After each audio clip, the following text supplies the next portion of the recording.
think we're recording. Yes, we're recording. Woohoo! We're recording. Hey, everybody. We have 64 scientists and Prof Tech faculty in this room right now. I'm so grateful to all of you for taking time out of your busy schedule to join us today.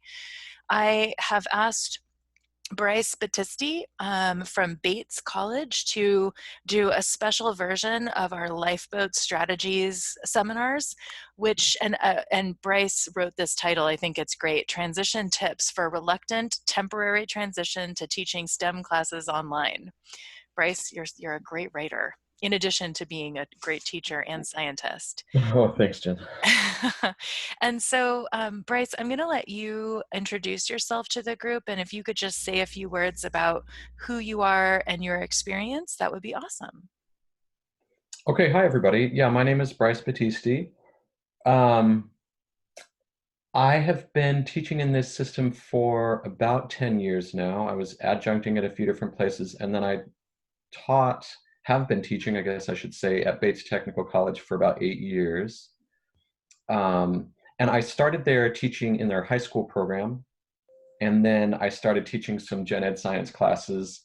Um, I have a master's in biology and a PhD in science education, so I'm really interested in how we teach science and how students learn science.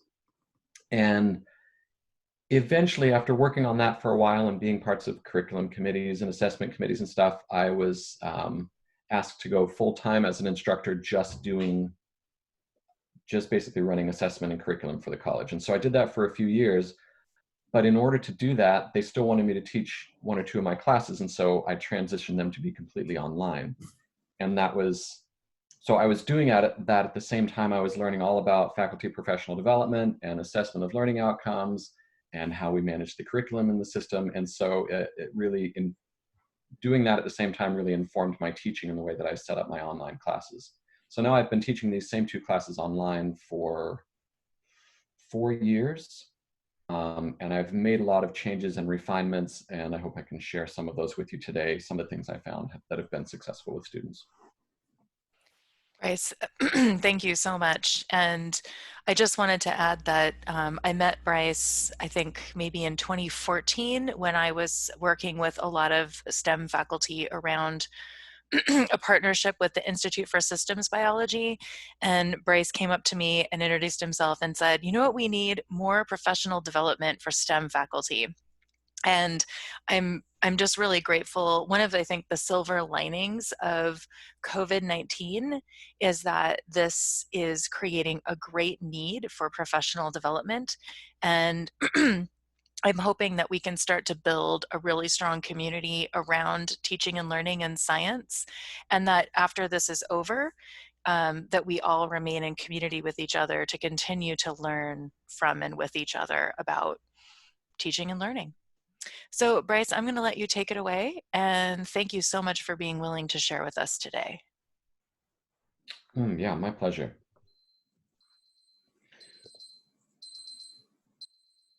That's not my timer. Just one thing, if everyone who is listening could mute themselves, I, as the host, have the authority to mute people, but in the recent sessions, if I mute people, it mutes everyone, including Bryce. So if you don't mind just muting yourself, I think there's a few people who have not muted yet. So if you could go ahead and mute, that would be great. Bryce, take it away. Okay, I'm here. I think the way I did this now, I'm doing a screen share instead of having uploaded my slide deck. So I'll have to show it like this. Okay, can everyone see the warm-up questions here? Or I guess let me know if you can't see them in the chat. Bryce, just really quickly, someone asked a question about STEM. And so I just wanted to say STEM is science, technology, engineering, and math. And so if you're not from a STEM field, but you are from a very hands-on field or a field where there's a lot of content, a lot of what Bryce is going to share while specific to biology will be very transferable to other disciplines and subject matter. And Bryce, it looks like you figured out. I think, Bryce, if you go to File, Present, or if you go to Slideshow, it should make it big. Yeah, just then I can't. Oh, there we go. Okay, good. Now I can change the slides. All right, so I'm hoping just to get us started as we're getting used to things here and people are still joining and making sure they're muted and everything, that you'll take a look at these two questions and write out your responses in the chat window. And Jen is going to check the chat for me and be reading through your responses and let us know some themes or some things that stand out to her. And Bryce, I kind of started a little bit early. And so my favorite response right now is flying because we actually have a flying instructor in here. And Okay. so he is literally going to miss flying in planes, and his students will too. Um, Chitra Solomonson had some really beautiful points about face-to-face live interaction, and that for her students, she has a lot of international students, and for those students, this might be their only community or a primary source of community for them. So I Mm-hmm. thought that might be something that you could speak to as you're presenting. Sure. Um, one person said Josh Archer not being able to read student faces, and this idea that, you know, like in a class you can have students do a quick parent share, and how do you kind of replicate that in an online environment. And Alicia wrote chemistry lab explosions, and I thought that was such a fun answer.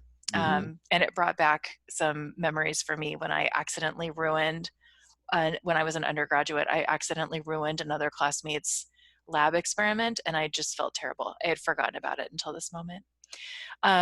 One person wrote, getting to know students, especially in lab, reading body language, feedback from students so I can tell when they're lost, getting to know my students' personality, as well as interactive work with dissections, and anatomy models. And another, I'm just thinking, yeah, like it seems like there's a big trend here around people are really going to miss face-to-face interaction with their students, especially in lab, Mm-hmm. Okay, teaching thanks. them how to be students. Yeah. Thanks, Bryce. So if new or different things come out, jump in as well. So yeah, so those are things that I'll just admit here at the beginning. Those are things that I still miss. Those are things that I still wish I didn't have to do without in teaching online. It's convenient. I can do it, when I want to, but it almost doesn't feel like teaching. It doesn't feel like why I got into teaching, what I enjoy about teaching. It's a whole different thing. And I can enjoy it now because I think I've accepted that teaching online is just a different thing. If I try to make it seem like teaching in person, then it's always a big letdown. But if I think of it as just a different way of interacting and a different way of students learning material, then I'm okay with it. Um, and I just wanted to add too. So my wife is a nursing instructor at Bates, and she's only been teaching for about a year and a half. But of course, this is her first time trying to do it online, and it's. I guess I've been surprised. I've been trying to be really pragmatic with my advice, like, oh, I transitioned a bunch of courses online. Here's the best way to do it. But for her, she just misses them. Like the students, like she had an hour long office hour over Zoom this morning, and it went for 2 hours, and people were crying, and they were so happy to see each other, just even over Zoom. Um, so I know there's a lot of that. That's why I wanted to start with this message this morning. And if you just joined us, if you don't mind just muting yourself, that would be great because we are recording and so we can hear you. So if you don't know how to mute yourself, there's a little icon at the bottom. It's a microphone, and if you could just mute yourself, thank you. Bryce, keep going. Okay, so I think this is perhaps encapsulates what a lot of people were talking about. It's the interaction that we miss, right? It's the all being in the same place together, being able to experience something. You've got the body language, you've got the subtle cues, you've got the loudness of the place. One of my favorite experiences in my early university education was having the professor teach us about safety in chemistry lab the first day and just drop a beaker on the floor. It was fantastic. And I'll always remember about how to clean up glass in a lab because of that. But we can't do that in an online environment. So it's the interaction that's tough, and you'll hear all sorts of things about like how to build in interaction to your courses. And again, I think the thing for me was I just had to accept it was going to be different, and I was not going to, neither I or the students was going to get the same feeling out of it. I wasn't going to be able to replicate what happened in person. And I think once I accepted that and knew that it was going to be just a different beast, then it became okay. So I want to show you a couple of my courses because I'm guessing you're here because you want practical things that you can use. One of the things that was toughest for me when I started putting things online is just knowing what it should look like overall. Like what does a course look like online? I knew how to do it in person. I knew how I arranged things and how I prepared things, which was pretty much in the hour before class, because that's how I like to do things, just like spur of the moment. When the idea comes to me and when I'm really ready and thinking about the class. But for online, I learned I needed to just set the whole thing up for students and explain it really clearly before we could even start. That was a really hard transition for me. So I'm going to go to a different window here and show you a couple of my courses. I actually put two of them in Canvas Commons, and so they're there whenever you want to, if you want to use them. I'm not seeing that. Let's see here. Oop. Sorry about this. This is what what your students will have lots of fun with too, watching you bumble around. Okay. Can you still see my screen there? Does that still show up, Jen? We can see your screen, and right now we're seeing the "Here's how I do it" slide. Hmm.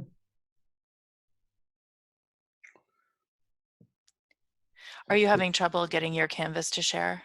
Oh, we see it. We see it. Yeah. We Okay. see it. Woohoo! Uh, okay, so this is my microbiology course, and I taught it for, I don't know, a year or 2 years in person, and then we kind of did a hybrid thing. And then for the past 4 years, like I said, I've been doing it entirely online.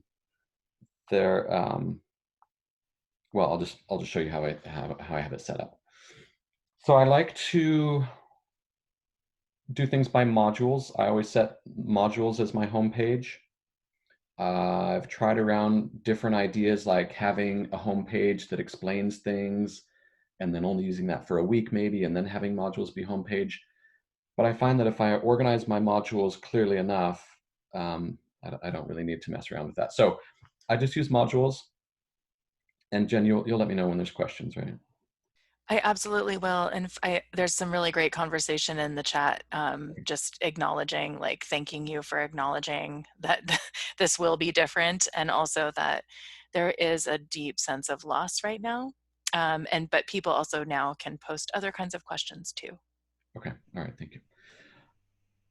Okay, so um, really early on, I worked with our Canvas guy at Bates and got two of my courses QM certified, which is Quality Matters, which is a sort of a private agency on the East Coast that will, for $1,000, will look at your course and review it and then give it a stamp of approval that it meets these 99 different criteria. So I did that, and that helped me learn a lot about how to do it. And then I also, my institution paid for me to do a certificate in online teaching. And so that really helped too. So I've taken ideas from a lot of places by this point. And my gauge often on how well my course is organized is how many questions I get about it. So I've got it to the point now where I get almost no questions, which is a little bit eerie. And again, it's sort of a loss of interaction, but it helps me know that it's organized clearly enough the students can navigate it themselves, which is my goal. Okay, so I have a start here module at the beginning. It's not worth any credit, but they can't go on to the rest of the course unless they click on this link first. So if they click on the link, they just get a collection of different things where I say, hey, you got to read the syllabus, please do that. A little link that introduces myself. I have a picture there, a couple pictures, some description about who I am and why I teach, those sort of things, some encouragements for them. I talk about technology, I talk about the resources of the college. So all these things are available. My point is they have to click on it before they can get to the rest of the course. It's not worth any credit, but they have to click on it. And At least then I know they looked at it. So then the rest of the course is set up into modules, and I always do one module per week. I always have things due once a week, and so mouse isn't working. Hey Yeah, go ahead. Bryce, is this a good time to just ask a couple clarifying questions? Sure. Okay. So one person just wanted a reminder about quality matters, like just basically what is quality matters. Mm-hmm. And I just wanted to say to everyone that Alyssa Sells has been working with our e-learning directors on a Washington version of Quality Matters to address some of the gaps in Quality Matters. And so I'll be sharing that document with this group. Someone else asked about, I think there's a lot of curiosity about Labster, and I know you're going to get to that, but I wanted to put that on your radar. And Keith Clay, hi Keith, asked, how are students prevented from moving on to the rest of the course without looking at that? Mm-hmm. Okay, good. Yeah, thanks for sharing the thing about the efforts that have gone into the Washington State rubric for online courses. I think it's better than Quality Matters, and it's going to work better for us. Labster itself, I'm going to show an example because that's how I operate the labs. I've been using Labster for 2 years now, so I feel pretty comfortable with it, pretty familiar with it. And students usually don't have a problem with it, so I will talk about that. The modules themselves, you can ask your e-learning person or click on the little help button in Canvas, but you can set them to have prerequisites so that a student has to do something. So you can see I have written here, let's see if I can make this bigger, that if they want to do the history, chemistry, and physics of microbiology, they have to do this prerequisite first, which is Mod 0 Introduction. So they have to have completed all three things within this module before the next module will open up. Like they can see it, but it's like grayed out. It sort of looks unpublished to them until they complete the previous module. I tried for a while having a system where I figured, well, it's all online, so I'll just make it all available to them all quarter. But I really prefer now to walk them through lockstep. Like we're all going to do this together for this week. And then after that's done, we're all going to do the next thing. And I do tell students, if you finish a module, you can move on. Um, but we're going to move at the same pace in the class. That seems to work better for me. And Bryce, this is perfect because someone is asking, do you publish all your modules at the beginning? Do you publish them at different times? And also Jake, who said, I publish my modules week by week. I think one of the benefits of this meeting today is that as people type into the chat, if you have ideas or suggestions or things that you do, please type them into the chat because I think this is a great opportunity for people to learn from each other. And I also wanted to say, just if I could put my my professional developer hat on for a minute, I think that I'm worried that a lot of faculty feel like they have to have all 10 weeks ready to go by like yesterday. And I think that if it were me, I would just have my first week. I would just really spend some time working on my first 2 weeks because we don't really know what's going to happen. And also, I just think it's such a tremendous amount of pressure to try to expect yourself to build 10 weeks of content and then have that available to students. Bryce, I'll stop talking and let you. No, I'm glad you reminded me of that because, like I said, this is the accumulation of 4 years of work of refining this. And so, of course, I have them all ready because I've done it so many times. One of the other advantages, and I like that comment of publishing week by week, is that if you can then be more responsive. You can respond to how the previous week went by adjusting what you're going to do in the next week.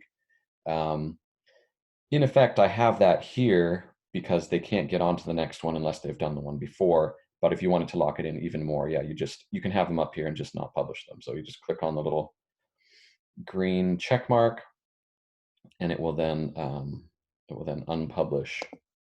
So now, because this little circle symbol with the arrow through it, like the no smoking sign, because that's there, that means this entire module is not available to students.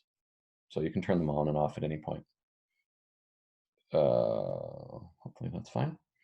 Okay, so this is microbiology. Again, module is 1 week, and they do that, and they have a final presentation at the end. I want to talk a little bit about content, but maybe I'll show you my nutrition course first because it's different. It's not a lab course, um, but there's some things in it that I think are a little bit different and might spark some ideas in you. Hey Bryce, just before Yeah. you move on, I think there's a few technical questions. So one Okay. person asked if you manually have to publish your modules each week. Okay. So I Yeah, so I personally leave them all published all the time. Like I just have them all published, and you can always check with the green arrow. And I have run into times where I thought I published them, but I didn't, and there was no green arrow there. It wasn't a fault of Canvas, it was just I hadn't checked. Um, but you do have to make sure they're all published. So it's your decision when to do that. You could do it week by week or all at the beginning, but yeah, you have to make sure that they have the green check mark by them, or students won't be able to see them. And meanwhile, for the technical questions, I'm paying attention in the chat so I can include some links for folks about how to do these various things. Okay, thanks. And so I will do that. And Heidi is just asking maybe there could be a separate Canvas talk. I will be also including some references to specific questions around Canvas. So while we won't get too much into the technical details, if people do ask me the questions that they want to know from a more like, how do I do X, it's useful, and then I'll address those in a separate document. Okay, thanks. So thanks. Yeah, and I know each campus to a greater or lesser degree has someone who is in charge of helping people with e-learning. And our guy at Bates, Tim Tressler, has been really good and really proactive and got a lot of resources out there. But that might not be true everywhere. And the state board has resources that they publish. Okay, so this is the nutrition course, and I wanted to show this again, so to not really talk as much about like the technical ways that you use Canvas, but more conceptually how to set up a course. This course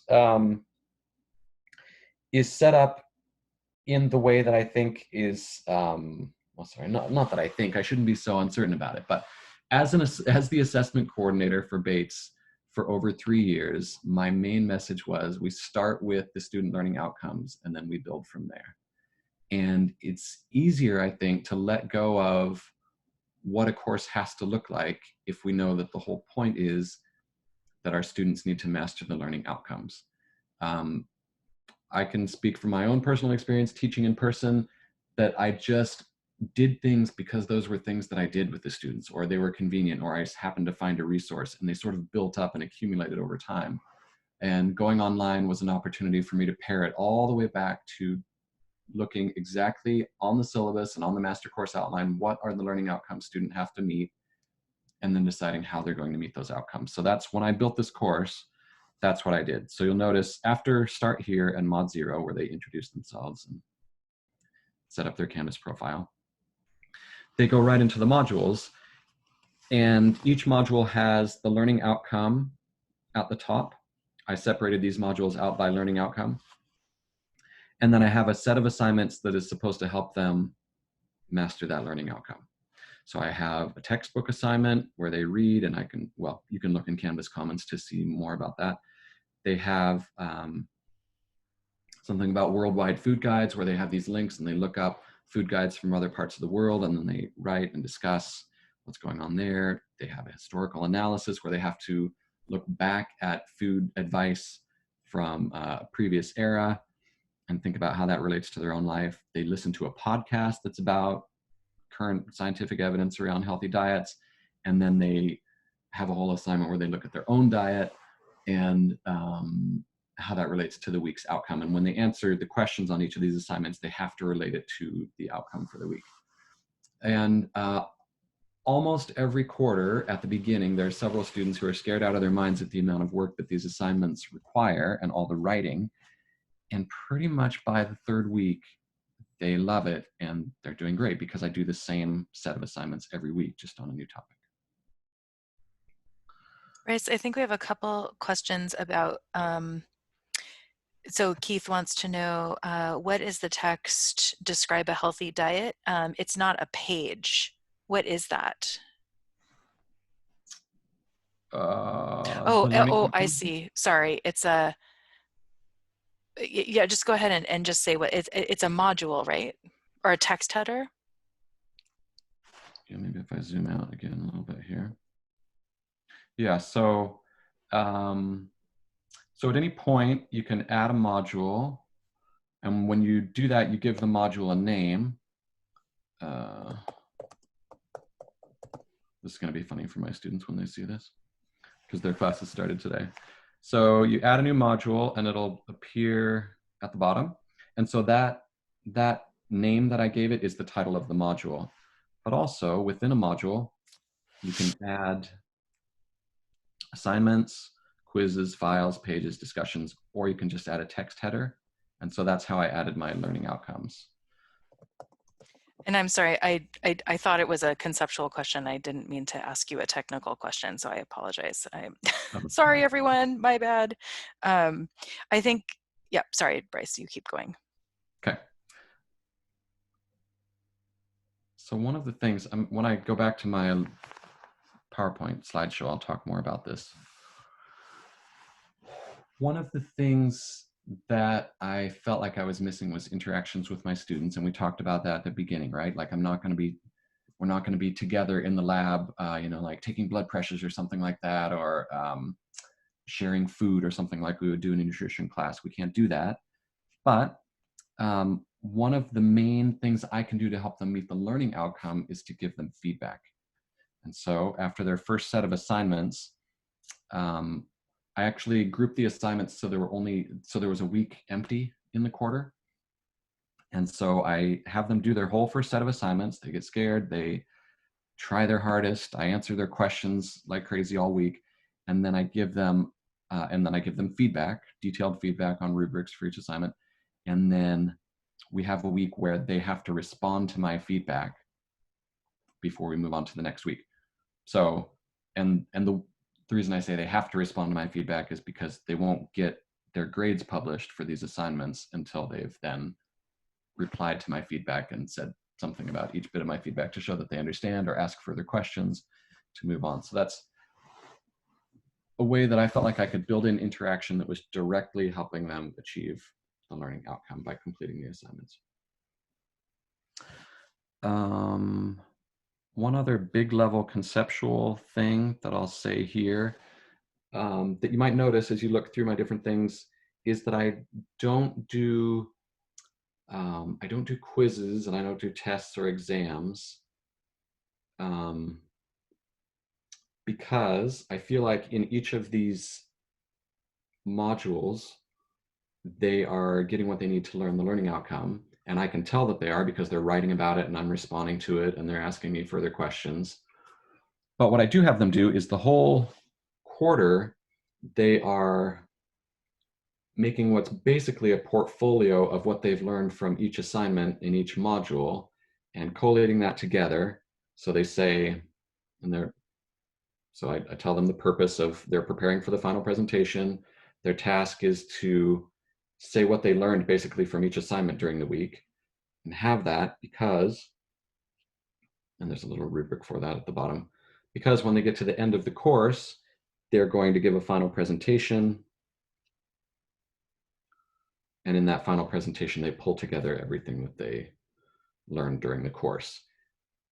The way that I did it to split it up, and this is getting a little bit too granular now, I guess, but what I did is I had them just choose one learning outcome from the whole course to focus on for their final presentation, so that I didn't have everybody trying to do every learning outcome. Anyway, it balances out.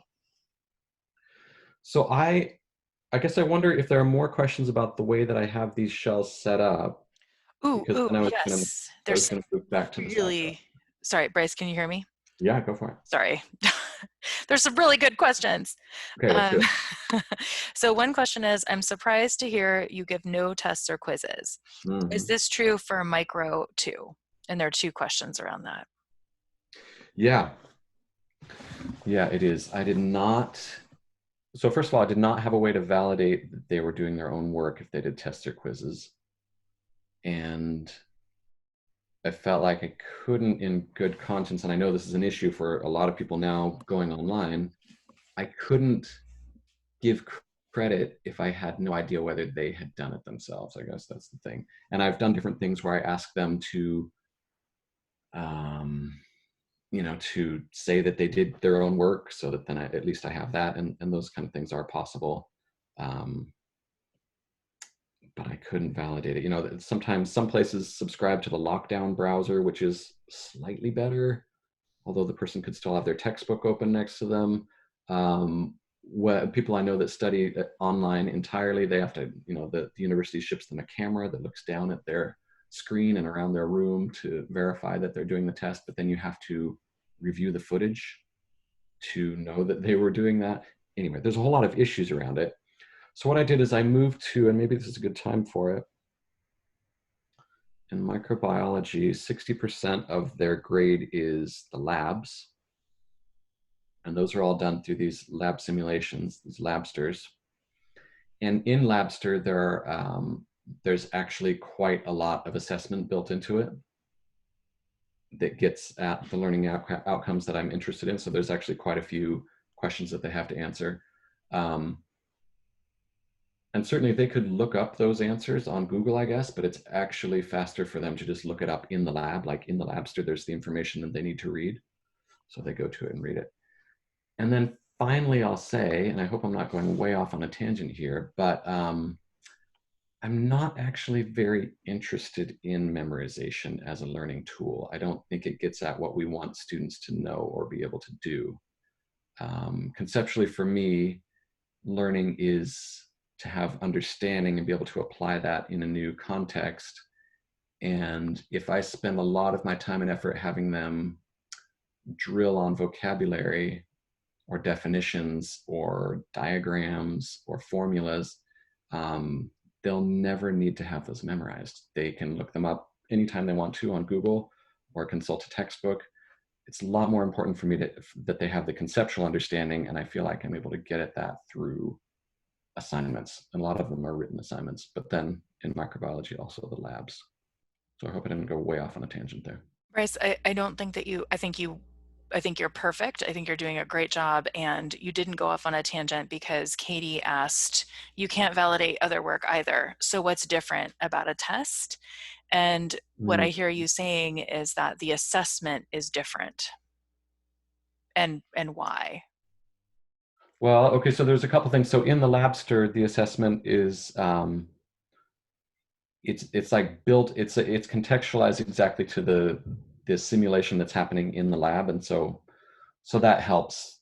And because I can track their progress through the lab, I know that they had to click through everything and see it and listen to the things and move the things around, and like they have to do it. Right. So I've struggled with that exact question. Thanks, Katie, for asking that. And so I make the assignments so that they have to relate them to themselves and or to the content and make up something original that does it. And so they couldn't have copied it somewhere. I guess that's the point. Like I try to phrase the assignments in such a way that they couldn't have copied and pasted it from somewhere. They would have had to write it themselves. And I'm aware, I mean, as Jen would know too, I think it's bigger in English. Some students can pay a service to write assignments for them. That's possible. And if they have those resources, we can't stop them. But but yeah, so this is an example of a textbook assignment for microbiology. I have them read a couple chapters. It's out of an OER book from, where's that from that they get their text? It's not coming to me right now. And then I explain how this assignment works. Basically, they have to read the book, and I have this, I don't want to call it complicated, but an assignment, it's hard to explain, like an assignment that requires them to have read the book and to have applied it in a new situation, in a new context, and write it out in a way that I know that somebody had to originally write that out in order to do that. Like there's so many variables that come together, they couldn't have copied that from somewhere. That's what I try to get. And I give them examples of how to write it and what it looks like when it's done right. So, Bryce, there's a really great conversation going on. And I think one thing and I'm just trying to figure out the best order in which to give you this information. So when instructor Natalie wrote, "Thank you for sharing your thoughts on memorization and testing," I have this philosophy as well. And as a young beginning instructor, this means a lot to hear someone else say this. So I just wanted to, I think, Natalie, thank you for sharing that comment about, because again, like, these are the larger pedagogical issues in STEM instruction and science instruction that sometimes there just isn't time or space to talk about, but they do impact how you design. Mm-hmm. And then one person, I think there's some comments around validation, that validation is a red herring. Um, and and talking about how we need to get creative as they can. And I guess I did want to say one thing to this group, and I know that I am not a STEM faculty member, but I will say that I think there is such a thing as trusting our students. And I guess I understand. I think Bryce is talking about designing with learning in mind, and I guess I feel like there's a large issue, and I think it's coming up in math too, around trust. And Bryce, I guess I'm just wondering if you could speak to that, being creative to ensure that there isn't cheating, but also how do you design? Like, what role does trusting your students play, or does it? It does. Sure, yeah. Yeah, it plays a role for sure. Um, so so I do spend a lot of time thinking through these assignments and then adjusting them, and I have the benefit of a few years of adjusting these same assignments, right? So they didn't start out like this.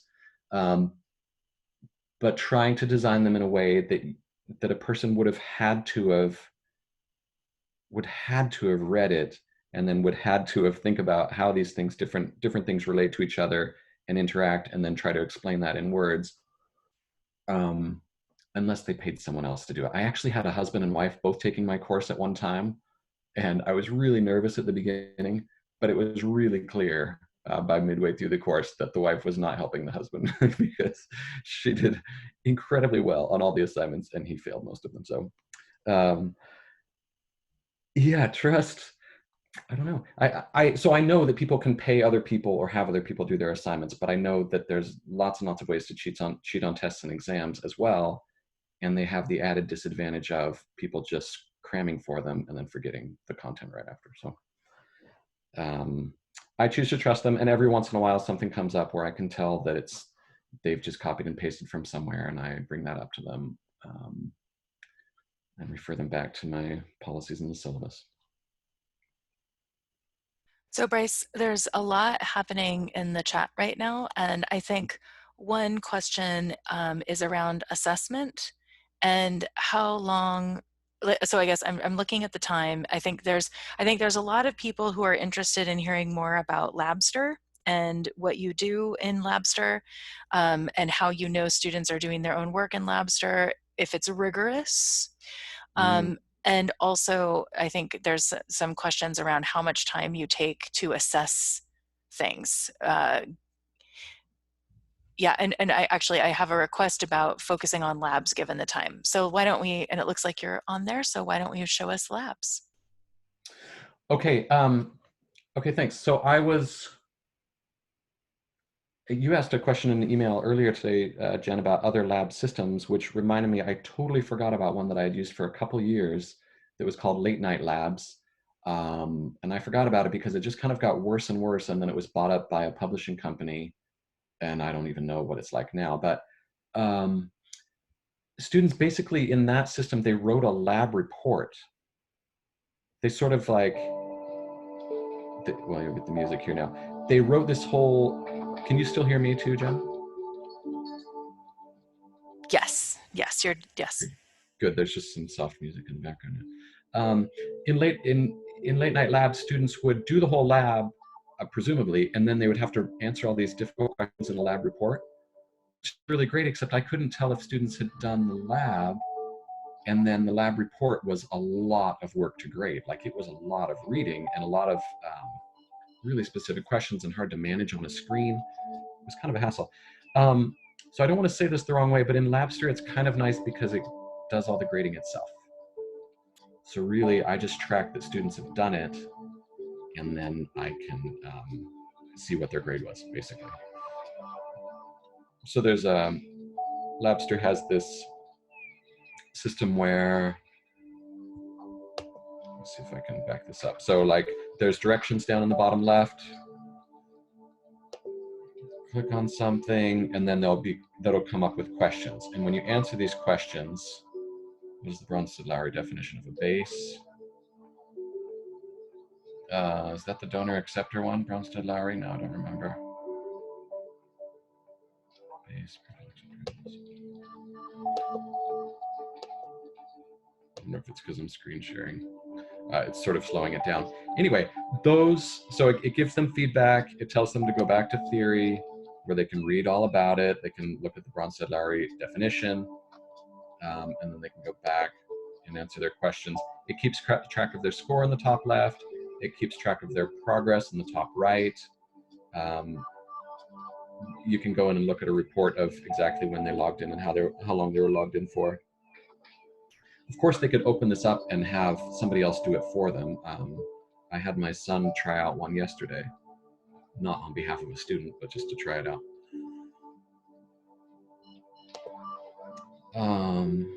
Let me turn off the music here in the lab if I can. Okay, did that answer any questions, Jen, or more questions about Labster? So I guess I'm just wondering, okay, so there's a question about integrating Labster scores to the Canvas gradebook. Yeah, so And yeah. I'll do that one and then ask me the next one.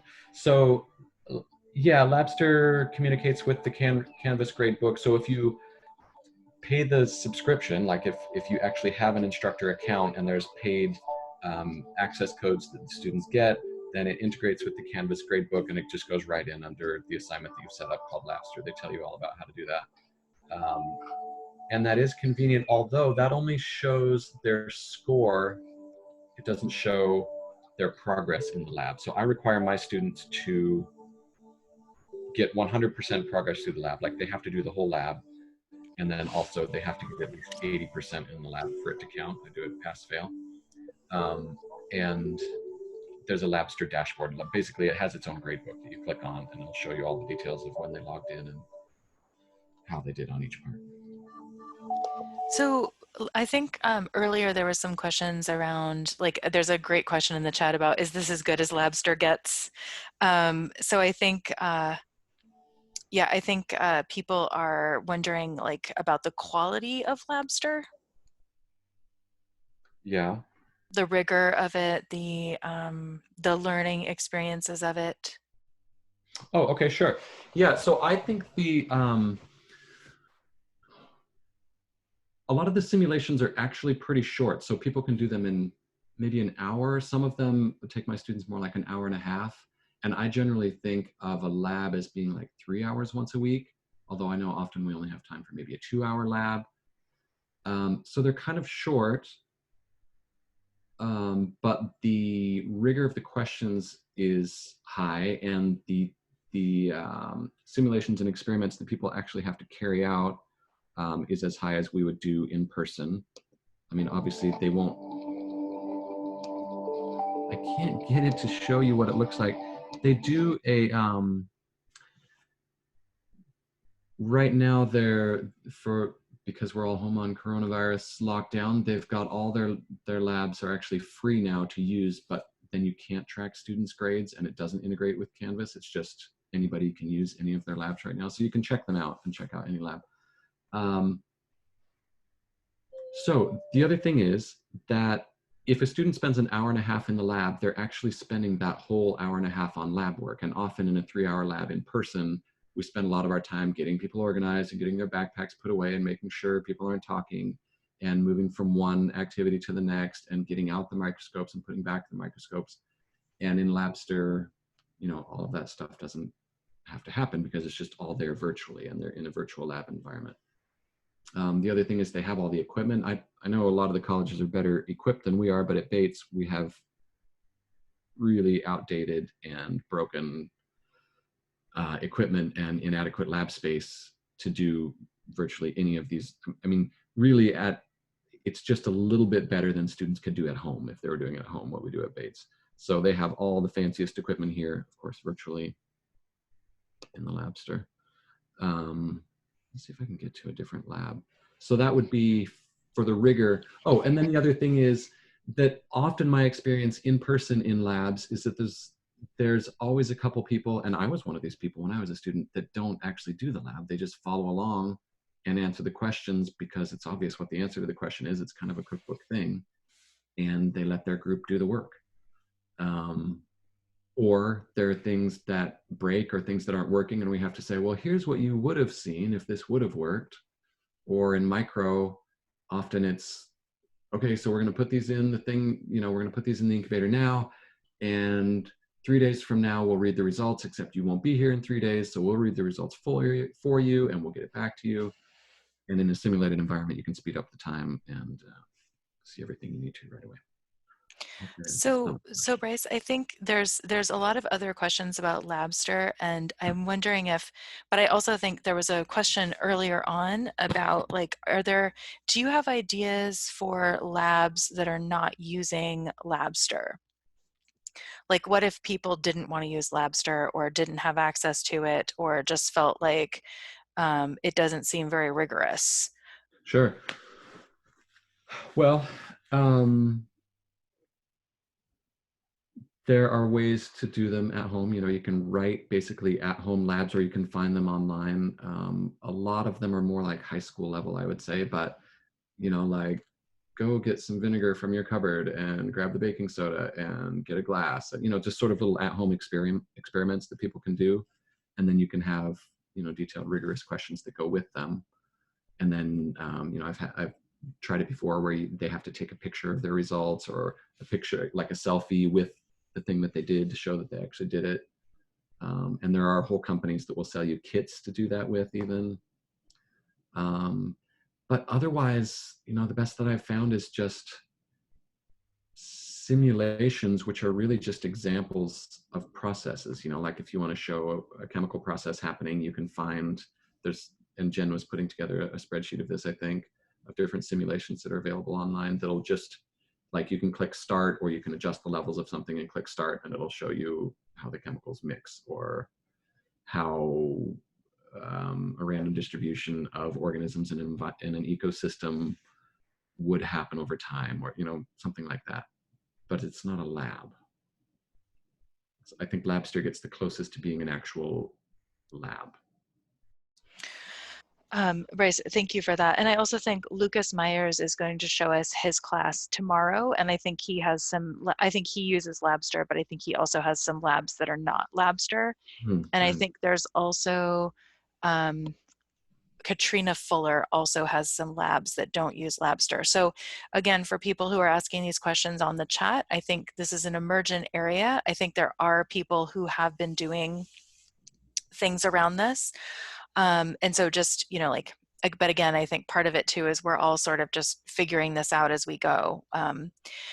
Bryce, there is one question in the chat, and I think you and I have discussed this, but can you talk a little bit about what you understand as the transfer implications around online labs versus face-to-face labs? Mm-hmm.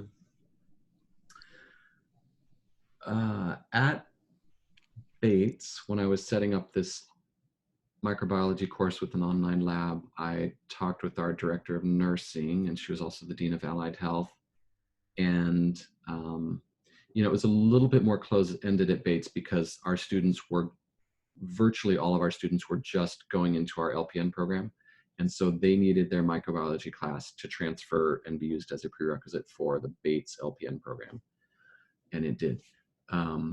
And I have heard, one or two cases of students then later going on and being told that they can't use their microbiology credit because the lab was online. And I talked to the nursing director about that, and she said, well, there's nothing that says that the lab was online. It's an ampersand course, and in-state colleges, at least, are supposed to accept that. So she wasn't concerned. But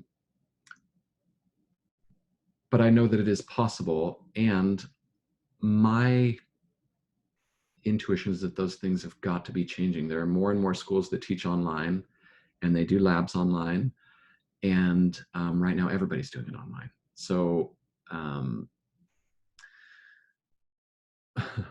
yeah, I was interviewing for an adjunct position at Pierce College a couple weeks ago, and we got in this discussion about like, well, they have to at least know how to use a microscope. And my response was, well, actually, hey, I'm not sure that that's true. Most people never ever use a microscope again in their life, and so I said I could see that they at least need to know aseptic technique, because a lot of the people going into the health sciences need to show that they can do something aseptically, but they will be taught it later. Um, yeah, so I don't know. I don't know about the implications. I just suspect it'll be changing some, and I have heard anecdotal stories of classes not being accepted if the lab is online. And I did want to say to everyone that Jamelyn Penn, our director of transfer, is also working on this. And so I'm hoping she's going to have some information to share with us at the Tuesday meeting for microbiology faculty. And I'm going to let Bryce return to his presentation. But before I do that, I would like to be able to follow up with this group about more professional development, especially based on the needs I'm seeing emerging in the chat. It's hard to be super responsive right at this moment, but with a little bit more time, I can be more responsive. And so I'm wondering if folks would consider, just before we move on any further, just type your email into the chat. And that way I can send you the recording for this and also updates about future meetings for chem faculty, physics faculty, and other Lifeboat strategies sessions. And while folks are typing into the chat, Bryce, please return. And sorry for all the interruptions. No problem. That's what we're here for. And if people have things to follow up with me about, I welcome that. Please follow up with me. I think Jen has shared my contact details, and if not, we'll make sure we do that. Okay, I had a few more slides that bring together ideas that I've talked about throughout this, that are more, again, conceptual, my approach to designing a course and my approach to knowing whether it's good enough for the students and whether it's a good learning experience. So one of the things that I feel like I can really offer them is feedback, and that's information on progress towards a goal.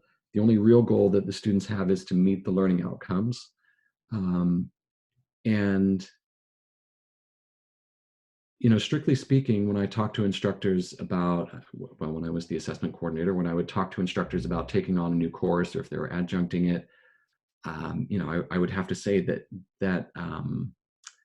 they needed to retain the course title and course number and course description and the learning outcomes, and the lab lecture hour ratios. And beyond that, it's up to each individual instructor. So it's really only the learning outcomes that the students need to learn. The way that we do our courses often doesn't have to be that way. It's not set in stone. It has to be that way. So we can be flexible in the way that we offer them, as long as we can help students meet the learning outcomes. So we can design for it by beginning with learning outcomes, deciding what students will do to meet the outcomes, and then designing assessments that will measure the progress towards outcomes mastery. And I try to hold specific and high expectations and support students through feedback in their effort to achieve learning outcomes. So so some of these things I didn't quite say, but I do so far I've been doing my courses asynchronously. A lot of my students are taking a full-time load. Actually, a lot of my students work full-time in addition to coming to school, and I tried some synchronous things and found that students didn't attend them. And so I do it 100% asynchronous. So everything I set up can be done at any time for them, and there's one due date per week. And then I just try to provide a lot of feedback, like I said. I don't accept any late work at all for credit ever, because I don't want to be in the back and forth about whether their excuse was good enough. So no matter what is going on, I just don't accept late work ever for credit. What I do instead is I offer them tokens. I have a token system where they start the quarter with a certain number of tokens that they can use anytime for any assignment to take that assignment off the gradebook, no questions asked. And I feel like my experience with my students is they appreciate that. Some students never use the tokens because they just don't need to. Some of them use them all up in the first week because something was going on, and then they get into the course and do fine. Some of them will use them strategically throughout the quarter to get through hard times or a late night at work or something like that. Whoa, whoa, whoa, whoa, sorry there. I just had a couple more thoughts. Let's see. I told you the thing about memorization or exams, but I do have that cumulative final presentation, which requires them to put together ideas from the whole course and sort of review the ideas themselves and put them together into something that hopefully will be useful to them later. And then the lab simulations. Interaction. This was a big deal a couple of years ago, the regular and substantive interaction. So the students have to interact with the content. I do that through some specific textbook assignments in the laboratories, the labs simulations. They have to be able to interact with each other. So I have a lot of discussion boards. I also use a tool called VoiceThread, which I think is much more like a discussion than the Canvas discussion boards.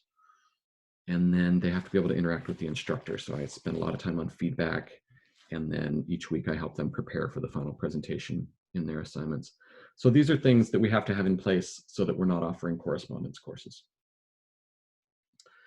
Hey, Bryce, there is Yeah. a question from Chitra about how do you give live feedback if you don't do synchronous teaching? Mm-hmm. Um, let's see. Well, so you're right. I don't give live feedback because they're doing the assignments on their own time during the week. But when I get their assignments, then I give them feedback on those. And I always invite students to send me stuff that they want me to review, and I tell them I give them an, I usually say between 6 a.m. and 6 p.m. I can get back to you within 2 hours. And so I'm just available to them during the week if they need something feedback from me right away.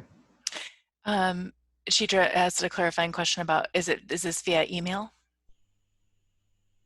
Um, Usually, yeah, sometimes through Zoom. I had one just last quarter where we went back and forth. I never use my campus email. I always do it through the Canvas inbox because I want to keep things all in one place. Um, and also, when you give feedback in Canvas on an assignment, it's sort of a separate message stream, so they can respond to your feedback and then you can respond to that. So it's in the context of the assignment.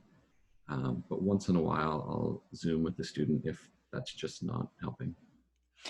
And there's also a question about what is tilt, and Wendy answered transparent assignment design.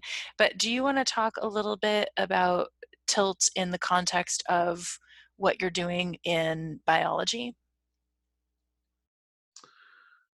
Yeah, okay. And maybe I'll just lead with this thing right here since this is my final slide anyway. I was talking with my youngest son, who's 11, the other day, and we were talking about one of the classes he has in middle school, which of course he doesn't have right now. Um, and this is the exact sentence he said to me. So he said, "Oh, in that class, we don't really learn anything. We just do assignments." And of course, I was a little bit affronted, right? Because that's all my classes are, is just assignments. But I didn't show that to him. I just asked him to explain it to me. And he said, well, yeah, I mean, we have to do this kind of assignment, and then we have to discuss with each other, and then we have to like make this poster thing, and then we have to, talk to the teacher about our progress. And by the time he got done explaining all that, he said, oh, right, that's how we learn stuff.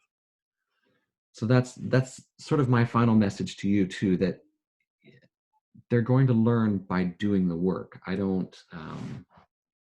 They can get the information anywhere, but by processing that information, they need to show that they can transfer it into understanding. So that's what I try to do.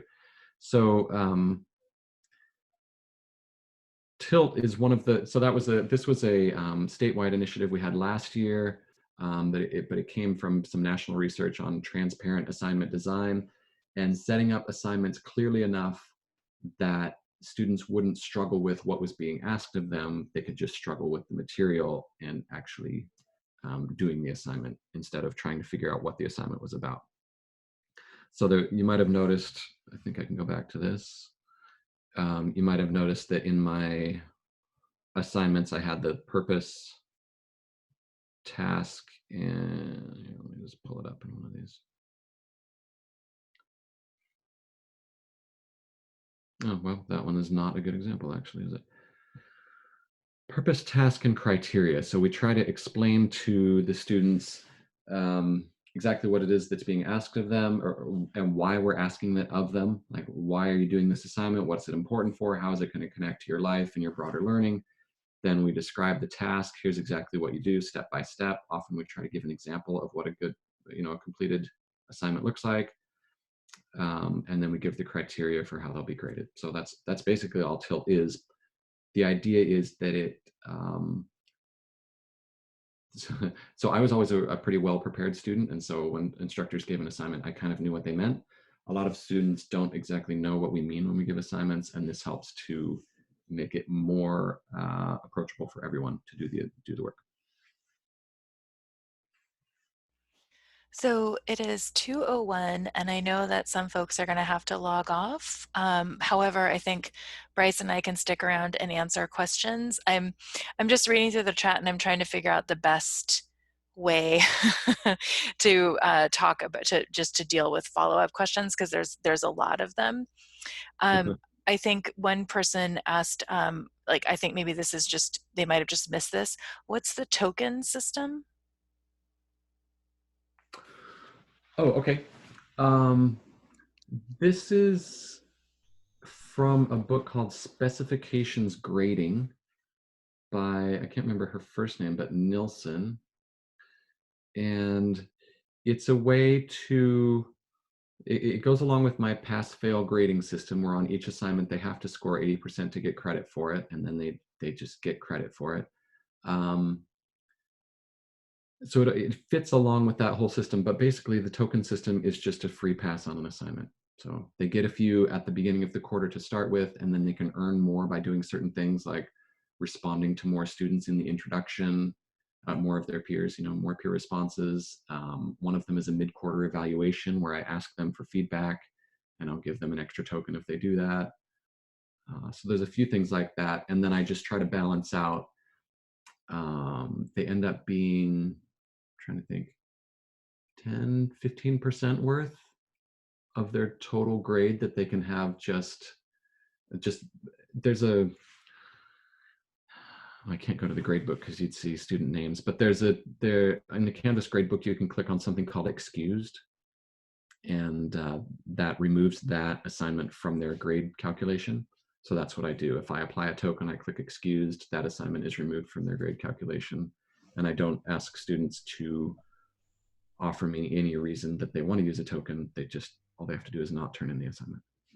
And Bryce, there's a couple different questions, and I'm just going to read them to you because I think they're kind of related. And so one person asked, like, what do you like? Are they allowed to use the token for heavily weighted assignments? Have you ever had a student use all the tokens on heavily weighted assignments? Is there extra credit if the students don't use them and there's tokens left at the end? And I think there's also people who just are, I think, more generally interested in grading, like in how you're grading, like what is VoiceThread, how are you grading students, like with this different, if it's not quizzes and tests, I think, how are Mm-hmm. you grading these more qualitative forms of Mm-hmm. response? Okay.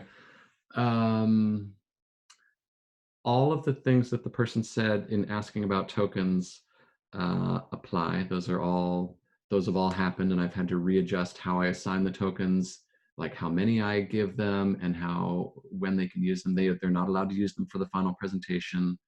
All the other things are open. Um, there has to be a low enough proportion of tokens to assignments so that they can't just skip out on one whole type of assignment. Although in my nutrition class, like I'm showing you, if they got all the possible tokens, they could actually skip one whole assignment type the whole quarter, which is not great. I don't feel great about that, but because there are 4 or 5 assignments that apply to one learning outcome each week, I feel like they're getting that learning outcome in other ways. And also, I tell my students to hold on to those tokens because they don't know what's going to happen in their life. Like, if their grandmother dies and they have to go to a funeral, I'm not going to excuse their assignment unless they have a token. So students generally hold on to them if they can, so that they can use them in case something comes up. And I should have a system to give them extra credit if they hold on to all their tokens, because some students do. Although to be fair, it's usually the students that hold on to all their tokens end up with a 4.0 anyway. An extra credit wouldn't help. But, so for grading, especially in this nutrition course, it's a lot of writing. And I have developed my rubrics in such a way that I can, so this is a common reading response sort of assignment that you'll find. It's often SQR3, but this is SQR4, and I can tell you more about it later, or you can look in the Canvas Commons. I tell them the criteria. I give them an example of one. I allow students to just write their comments on paper, write their assignments on paper, and take a picture if they want, because it's all the same to me for grading it, as long as I can read it. So this is a student who allowed me to share her work. And then this would be an example of the rubric. This is probably the hardest one to grade because it has so many sections of the rubric. But each section on here is pass fail usually. In the ratings area, that's where I type my comments. There's an ability now in rubrics on Canvas that you can save. So you can go through a student's work and save all the comments that you give them. And then on the next student, you can reuse those comments and then just edit them and change them to fit. That saves time. So that's so my assignments are due once a week. And so I usually grade once a week. And I just try to have a big block of time where I can sit down and read all their work and give comments. So, Bryce, I think there's some comments around community, and I think a lot of people are, feeling like that deep sense of loss. And I'm just wondering, with this format, have you noticed that there is community building, like as students are reading and responding? Just, yeah, just do you have any comments on that?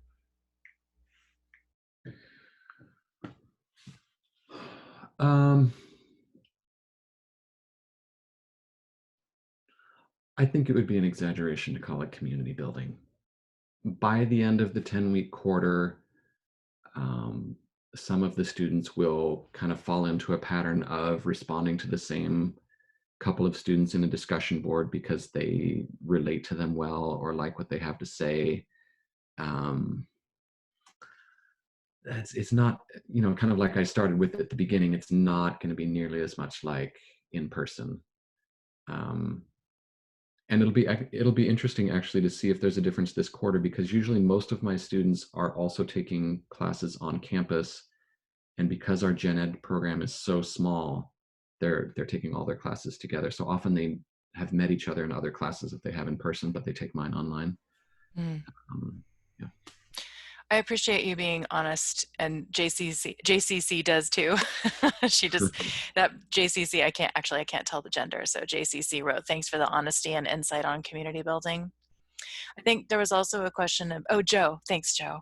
There was also a question about, is your final grade pass fail or just the steps along the way are pass fail? Just the steps along the way. I don't think that I'm permitted to give pass fail grades in the college's grading system. So the steps along the way are pass fail, and then cumulatively at the end, all those passes and fails using in assignments using the weighting of the different categories for each assignment. So you can see like my mod 0, both of those assignments together are worth 5%, and textbook, all of those together are worth 25% of their total grade. Um, so the average of all those pass fails together comes up with the grade. Um, I often have a pretty bimodal distribution where I'll have a lot of people getting A's, and then a few people every quarter, like all of us have, that don't make it through the quarter for one reason or the other, and then a smattering of C's and B's, actually quite a few B's. Um, Linnea, I'm not sure if that answers your question about how you get a number grade out of pass fail assignments. So I'll let you chime into the chat.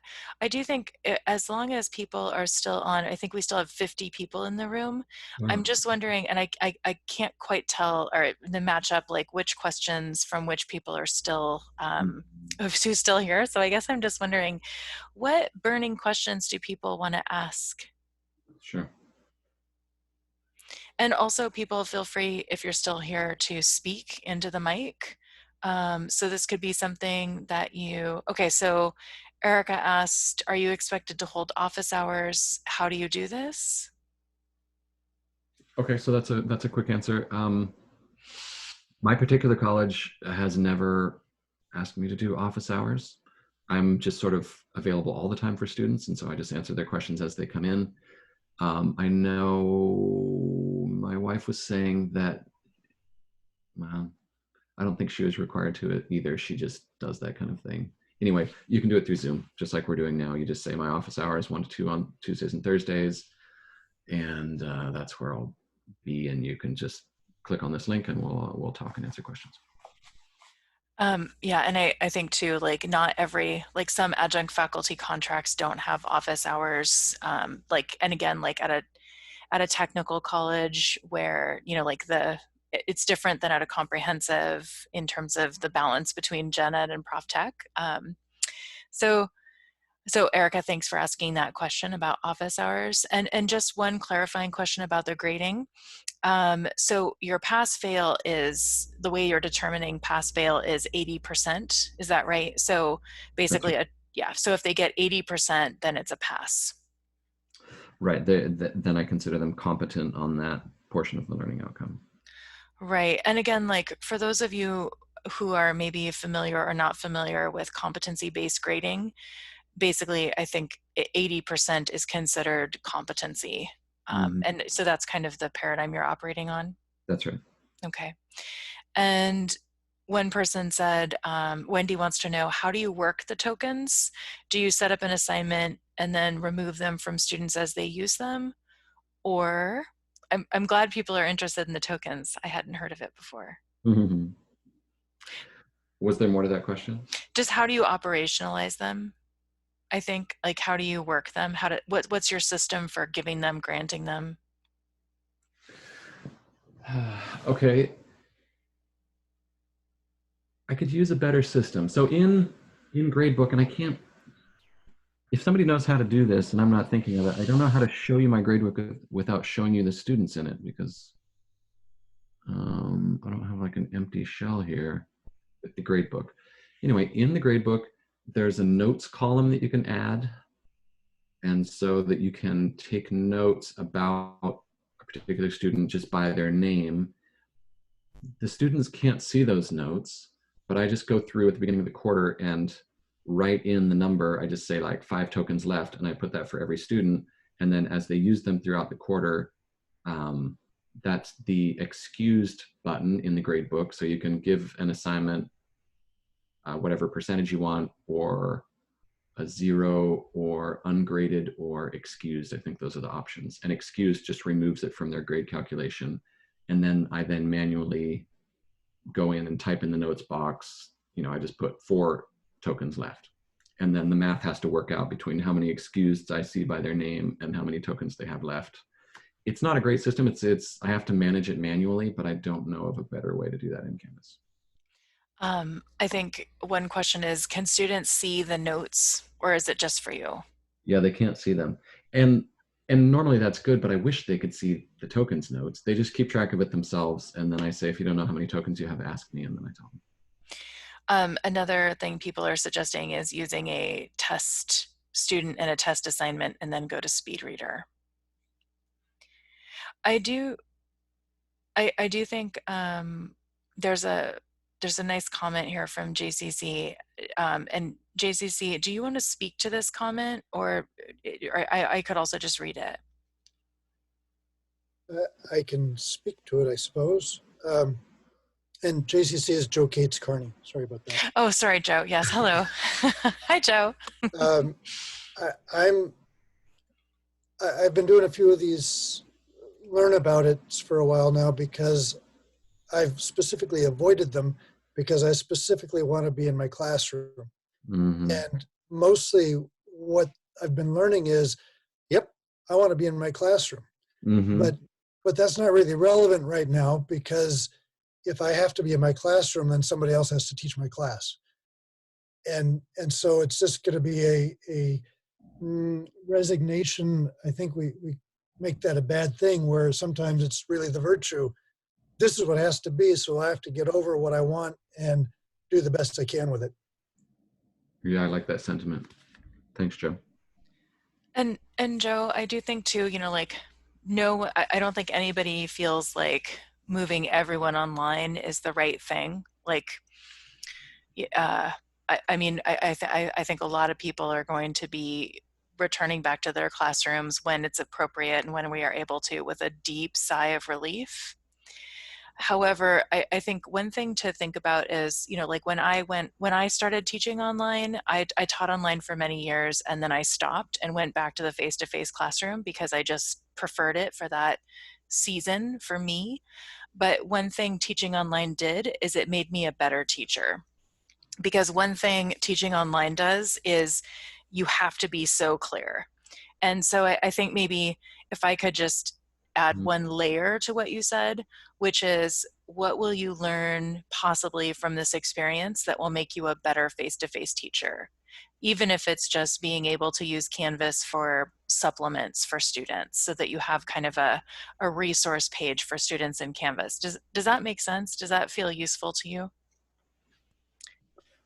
If that's to me, yes. And in fact, I have used Canvas a fair bit, and I put up recordings for students, and I make it pretty resource intensive. I I want to put the resources out there, but for me, um, I mean, it's been an interesting learning about, no, I need to have a person there in front of me to see the reaction. Mm. And it is a learning about, oh, so this is how you relate to people. That's interesting. What is it that I'm getting out of this that I didn't realize I was getting out of this? So Mm, all these things. So it's not it's not that I want to crawl into a cave and drop all the technology. I want to make it supportive. yeah. Um, but I'm trained clinically. I bring a medical background, and that's with people in front of me, and that's how I want to work with my students. So I do come back to, if I don't use these tools, I can't serve my students at all right now. So get on board and learn how to do it as best I can. So it's not a rejection of it completely. It's simply that, oh, yeah, if this is what it moves to, I need to move somewhere else. But it's definitely to make use of these tools. I've had students appreciate that um, the recordings and such are available. It's just, I want them to be supplemental. I don't want them to be the extent of my interaction with the students. Yeah. Yeah. Keith wrote, physicians everywhere are having this very conversation.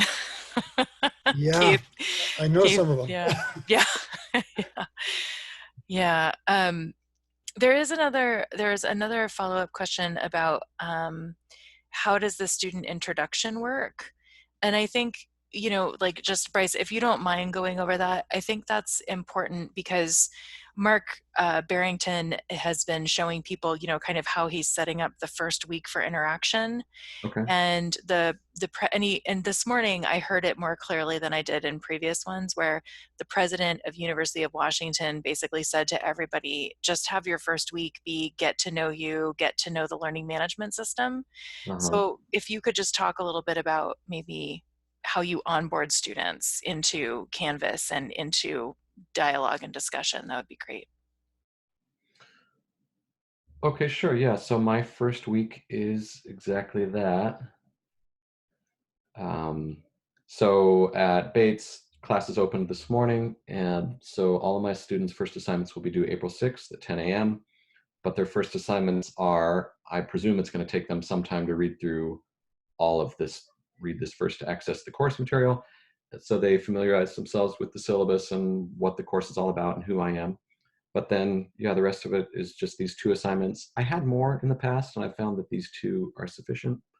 Um, the first assignment is that they need to set up their Canvas profile. So that requires them to work within Canvas and learn the different buttons, and also does something useful for me, which is they have to put up their picture so I can recognize their face, and they have to say a little bit about themselves. So I think it serves a bunch of purposes, and I have instructions for them. And I have a little rubric at the bottom about how I'm going to grade them about that. They have to give their preferred name, a photo of themselves, which I can clearly identify them, and a little bio. So so for people that are really familiar with Canvas, that whole assignment will take about 5 minutes. And for those that aren't, I don't know, it could take an hour, I suppose. But they don't find it too difficult, but it helps them feel comfortable with, here's what I have to do, and to get around Canvas. And then the introduction, I think, it's a pretty standard introduction. I welcome them, say that we're going to be learning online, so all our interaction is going to be online, and we're going to learn from each other. And then I give them this task. A couple quarters ago, I moved to VoiceThread for the introductions because it has an interface. You can check out VoiceThread on your own, I guess, but it has an interface that allows a little bit more discussion, a little bit more back and forth, where they can, well, first of all, they can record audio, video, or type text comments. But you play it anyway. It's kind of hard to describe, but you play it as one whole thing. Like each slide is one whole thing, but you might have had, well, there's nobody yet, but you might have had 50 different responses down here with people responding back and forth to each other. But to listen to or read the whole thing, you just press play at the bottom and it'll go through all of them. Anyway, I have them log in here, and then I tell them there's prompts on the slides that ask me funny questions about nutrition, and what their favorite meal is, and what the example of human nutrition gone wrong is. Anyway, that's it. And there is, I don't have the rubric on this one, but it's pretty much pass fail. Like if they do it, if they respond on each slide, then that's good enough. And then I respond to their responses as well. Chitra just wants to know, so they can share videos with each other with VoiceThread?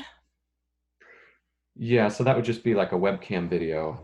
And I mean, this happens with Zoom too, but as soon as there's sort of this, I don't know what the effect is, but if people stop using video, then everybody will stop using video. So I was thinking of, but didn't, I was thinking of this quarter requiring it to be video. Well, maybe I did. I said it needs to be an audio recording or a video, unless you have some reason you can't do that, and then let me know. But it's much more lively if they can record video comments to each other. So, so there's one follow-up comment about this makes me a little nervous. In Zoom, I thought we could block that. Chitra, before, like, I want to honor and acknowledge that this might make you a little nervous, but I think there's also some conceptual questions that I want to make sure we cover. So Erica asked a really good question about how do you decide how much time to take at the beginning of the quarter for adjustment and getting to know you? And she also wanted to ask if there's a good reason for using a whole week. And Erica, I did want to say before, like, I'll let Bryce speak to how much he allots during a normal quarter. But I did want to say that for the COVID-19, I think the UW president's rationale is that a lot of people are under a lot of stress right now. And there's a lot of people who didn't plan on being in online environments. I feel like I'm stating things that you already know, but I think her thing is just being sensitive to slowing down the transition for folks. And again, I know there's a math instructor, Mandy Nash, at Bellevue College, and she doesn't teach online, she teaches face-to-face. But in her developmental course for math, she does only get to know you, interactive, and then also, like, I think she has students take tests on grit, and she goes over metacognitive skills, concepts and habits of mind. So she spends a whole week kind of helping students increase their sense of belonging, their sense of academic confidence, and then she finds that they accelerate through the material faster. So I think there's just, I think I would never say to anyone, you have to spend a whole week doing get to know you, get to know each other, get to know the LMS. But I think in this time period, if people feel like they don't have permission to do that, I guess I wanted to let people know they have permission to use a whole week.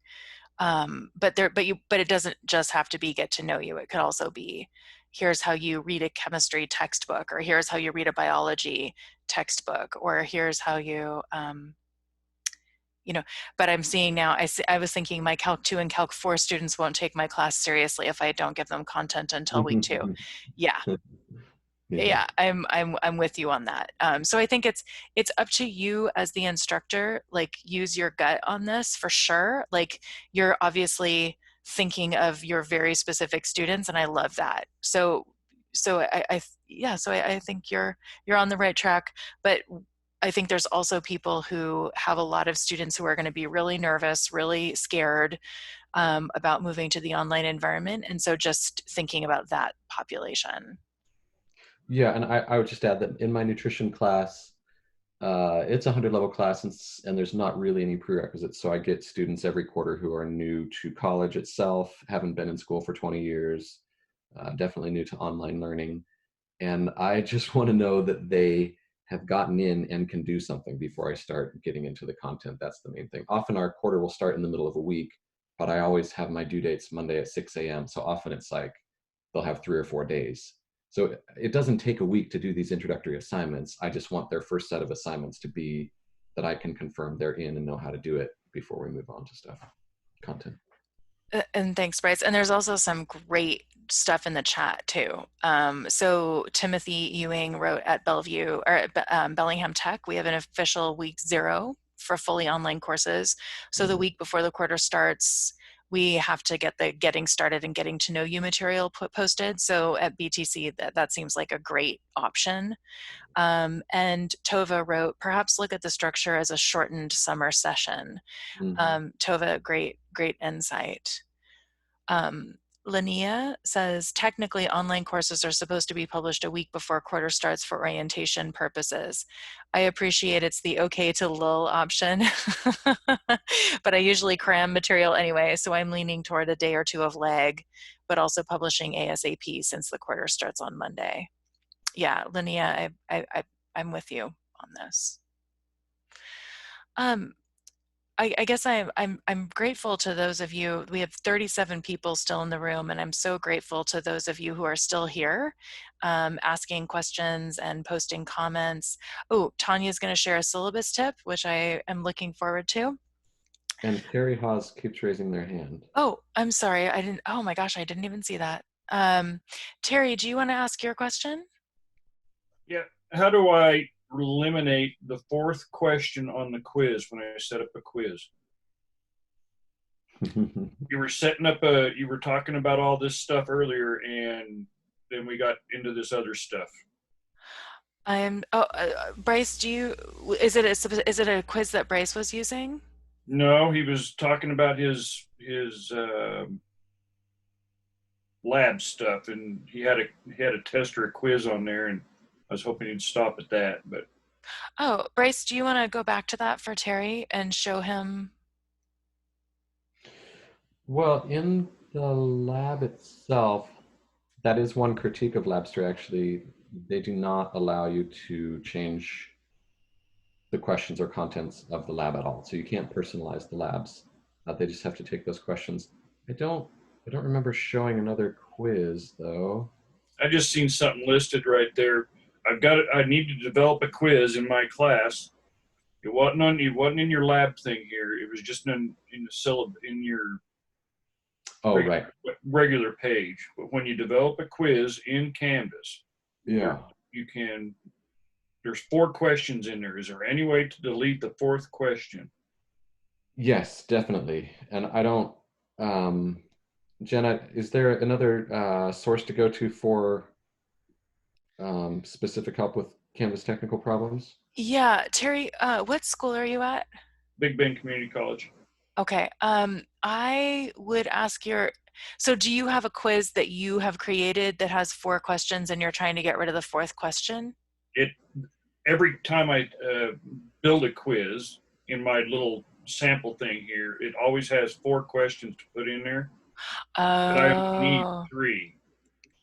Okay. Rather. Do you have a good enough rapport with your e-learning director to ask them to show you? Oh yeah, I just thought you guys were going to address it here. I don't actually. like I usually use Google. I usually use Google Forms for quizzes and stuff like that. So I don't use the Canvas option. But I think also every instance of Canvas for each institution is set up differently by your e-learning director. So I think if you just reached out to your e-learning folks and just said, "Hey, can you help me?" They can fix that for you. All right, thank you. Yeah, and I'm sorry that you asked that question earlier and I didn't get to you. I apologize. Oh, Sue says each answer has a little trash can to the right of it. So Terry, look for the trash can. Oh, I think he left. Shoot. I'm here. I'll go look for it. Okay. Terry, look for the trash can. So Stephanie Bryce has a question on guiding student etiquette, and I think you have a link there. Do you want to show us how you talk about etiquette in your class? Sure. Yeah. It's not an issue nearly as much as I thought it would be. I think we're far enough in and far enough along now of people interacting with each other online and finding out what the consequences of that can be, and knowing how it can affect them in a professional setting or an educational setting, that I just almost never have an issue. Almost never. So I have this link here, and it links to a standard list. I also put this in my syllabus. Where is our etiquette thing? The standard list of how to interact digitally. And I don't know if students read it or not, but I almost never have problems with it. That's okay. That's helpful. And also, Stephanie, the state board is curating resources, and I think they're supposed to go live today at 2. And so I think we'll also have some support for you on just, if you are having incidents in your class with bad behavior, like I think we are going to have some support documents for you as well. Andy Snow has a nice comment here. Andy, do you want to speak? I know you have access to a mic. Do you want to share your comment with everybody?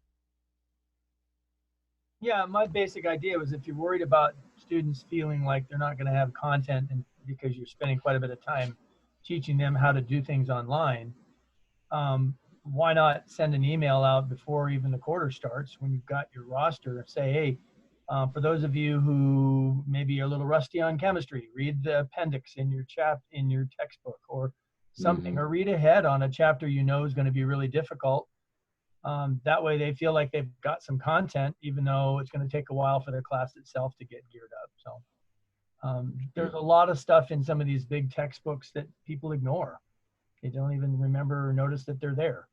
So maybe this is an opportunity to utilize that resource better. Thanks, Andy. And I also like that idea too of just contextualizing reading for folks, for students. That's a great idea. Anyway, yeah, it's a great one. So everyone, I hate to end this. I have another meeting at 3 in the Zoom room, so I'm going to wrap this up, but we will be meeting again tomorrow, and Lucas Myers will show you his class. And also, if you have somebody you want to nominate for this series, somebody whose class you might like to see, let me, or someone who you recommend. And Bryce, I just want to say thank you so much for being willing to put together a session basically over the weekend. I asked Bryce if he would do this basically at Bryce, when did I ask you? 5 o'clock on a Friday afternoon. And I was like, can you present on Monday? So I did want to say, Bryce, thank you so much for being willing to share your course with us. It was my pleasure. I really enjoyed it. Thanks, everyone. Yeah, and thanks for all your hard work for students and all your years putting putting so much work into your course. And to everyone else on this call, I did want to say thanks for taking your valuable time. I know that things are crazy right now, and so also it means a lot to me that you showed up today, you asked such great questions, and people were willing to contribute in such honest and authentic ways. It's very powerful.